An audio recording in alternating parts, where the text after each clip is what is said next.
আসসালামু আলাইকুম everyone, welcome to হাবি সবি পেজ। নিয়ে আসলাম নতুন একটি ভিডিও।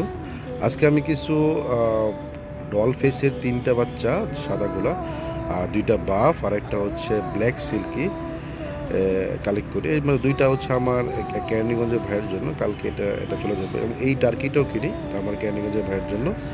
এবং আমার ঘরের একটা টার্কির বাচ্চা ছিল, এটা বয়স প্রায় 3 মাস প্লাস। এটা আমার বিক্রি করার উদ্দেশ্যেই রাখা, কালকে ইনশাল্লাহ চলে যাবে। এবং এটা হচ্ছে খুব ইউনিক টাইপের একটা সিল্কি। যারা হচ্ছে আমরা রেগুলার মুরগি, যারা ফেন্সি মুরগি পালি, ওরা জানে এই কালারগুলো পাওয়াটা খুবই টাফ এবং এটা অ্যাভেলেবেল না। আর আমার কাছে শুধু পুরুষটা আছে। যদি আমি ইনশাল্লাহ একটা ফিমেল ঢুকাতে পারি তাহলে রেখে দেবো, আর না হলে মেলটা আমি সেল করে দেবো। এই ছিল আজকের ভিডিও। আশা করি সবাই ভালো আছেন, ভালো থাকবেন এবং বেশি বেশি করে আমার পেজকে লাইক অ্যান্ড কমেন্ট করবেন। সালামু আলাইকুম।